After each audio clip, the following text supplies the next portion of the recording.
Invité culture de Télématin, Dave est votre invité, Damien.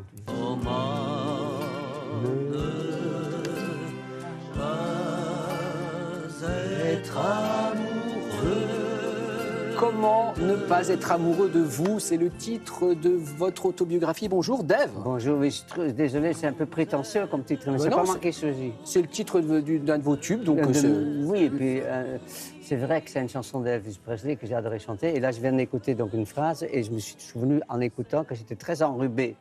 Quand vous l'aviez enregistré? Oui, je chante un peu. Comment ne pas. Mais ça ne peut pas un peu. C'est pas grave. Maintenant, c'est gravé. Oui, c'est gravé, donc ça bouge oui. plus. C'est votre troisième autobiographie, Dave. J'ai eu que 3 vies. Hein. Mais alors, justement, quel a été l'argument de votre éditeur pour vous faire accepter... Le chèque. Mais non, pas le chèque. Est-ce que c'est vrai qu'il vous a dit... Pardon, hein, mais il a de l'humour. Vos précédents lecteurs étaient morts. Il a dit ça, il m'a demandé de ne pas le répéter. Mais je vous remercie beaucoup de l'avoir dit. Bah, de toute façon, quand on vous dit un truc, en général, vous le répétez, on est d'accord. Nous sommes d'accord. Donc, bon, une belle répétition, je suis content d'être là.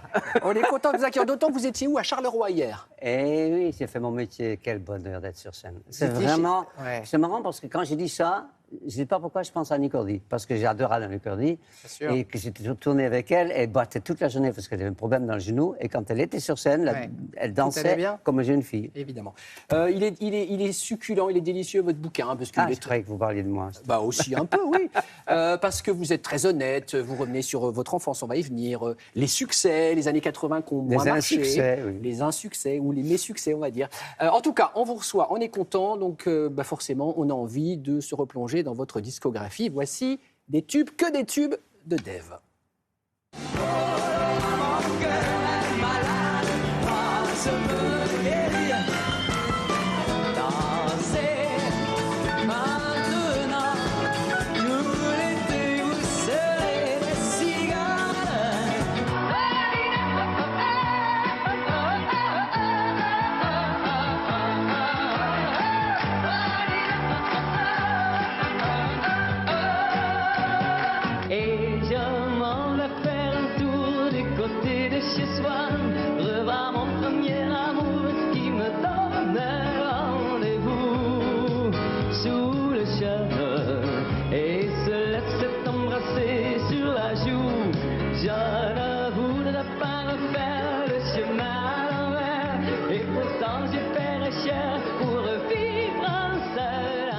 Un peu de flair. On est d'accord que du côté de chez Swan, vous doutiez des paroles, vous les pensiez trop intello.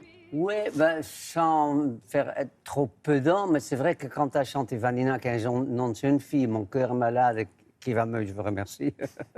Tous ces trucs-là, c'est très premier degré. Et Swan, j'ai dit quand même, Proust, est-ce que la clientèle... Et en fait, c'est une des chansons qui a le plus resté dans le temps. C'est ça, qui a le plus cartonné. Ouais. Et la mélodie était très envoûtante, elle fonctionnait... Et puis c'est complètement français, parce qu'il fait quand même pas mal des adaptations des chansons d'origine américaine ou anglaise. Et là, c'est vraiment franco-français. On constate dans ce livre, Dave, que vous avez un peu galéré au début quand même. Il y a eu pas mal d'échecs avant que ça fonctionne. Ah oui, mais je galérais pas parce que...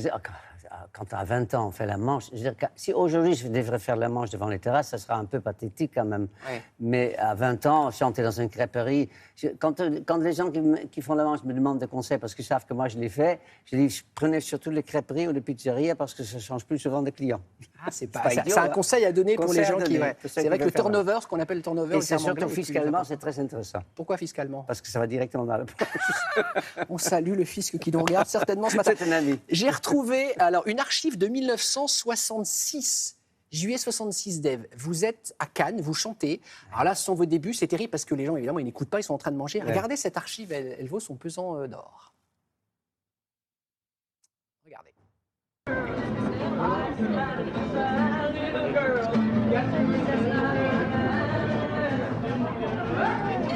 Génial. Pourquoi génial? Mais parce que... On se pose aucune question. Ouais. L'insouciance. Oui, dans les années 60, les années 70, qu'est-ce que c'était le plus frappant? C'est que l'insouciance de tout le monde. Il n'y avait pas encore le choc pétrolier, etc. Bon, quand on chante dans la rue, on s'en fout un peu du choc pétrolier, mais c'était quand même important pour l'économie du pays où j'ai la chance de vivre. Ouais. C'est marrant parce que ça me fait penser à un talk show, une émission comme la vôtre aux Pays-Bas, où le mec m'a dit « Comment vous pouvez vivre en France avec ces gens pedants, nombrilistes, arrogants, prétentieux ?» Et je dis « Mais je passe inaperçu. » Très bonne réponse. Dans ce livre, il y a une photo de vous avec vos parents. Ils étaient très différents, vos parents, Dave. Ben, mon père était tombé amoureux, je le comprends, de ma mère qui était danseuse classique. Et donc, ils sont là tous les deux. C'est marrant parce que c'était à l'Olympia et ils étaient déjà divorcés. Rire un peu pour le photographe. Il y a un chapitre qui dit mon père est tombé amoureux de la bonne. Ah, ça n'a rien à voir avec ma mère. Oui, c'était pour faire plaisir à Dani, la chanteuse Dani, que j'embrasse parce qu'il n'est plus là. Tiens, ça me fait penser à une phrase française que j'aime pas. Quand on dit de quelqu'un qui n'est plus là, qu'il a disparu.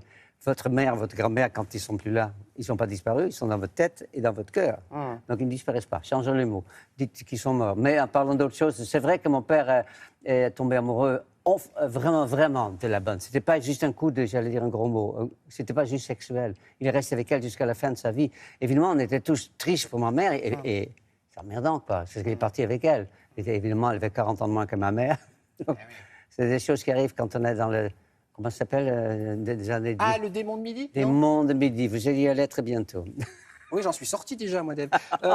On va se poser une question, Dave. Petit extrait musical.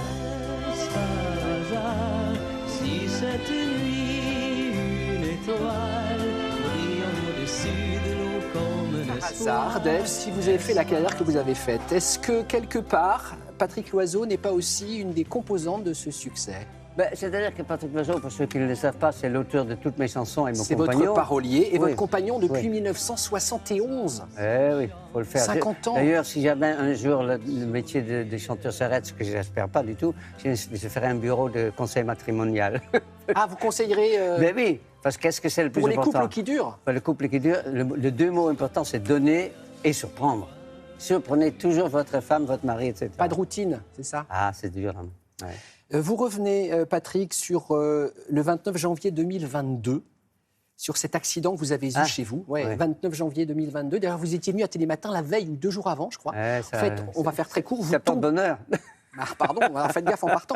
Vous êtes tombé en arrière, 3 mètres donc, chez vous, dans les escaliers, la tête la première.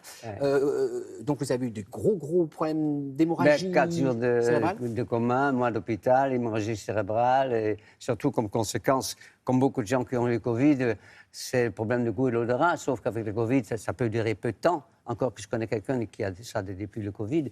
Dans mon cas, ils ne savent carrément pas, les neurologues. Ils ne savent pas combien de temps ça va durer. Donc en fait, parce que vous avez une hémorragie cérébrale, vous avez perdu le goût, l'odorat, mais sinon la mémoire, ça va? Comment vous vous appelez déjà? D'accord, ok. Pierrette? J'adore. Oui, Pierrette, exactement. Vous disiez que la mémoire immédiate, c'est ça qui flotte un peu, c'est ça, Dave? Mémoire immédiate? Oui, mais bon, je ne suis pas le seul. Par exemple, vous recevez un message sur votre iPhone et vous tapez la réponse, vous oubliez de l'envoyer, vous vous faites engueuler après parce que vous n'avez pas répondu. Ah oui. Mais ça peut arriver à tout le monde. Ça arrive à tout le monde, ça. Oui, puis il y a aussi l'âge. C'est-à-dire qu'il y a des problèmes de nom, etc. Mais j'ai des copains que je ne citerai pas. Dave, qui aura 80 ans en mai prochain, pas tout de suite. Vous célébrerez d'ailleurs cet anniversaire au Grand Rex. Vous allez chanter au Grand Rex le 21 mai prochain.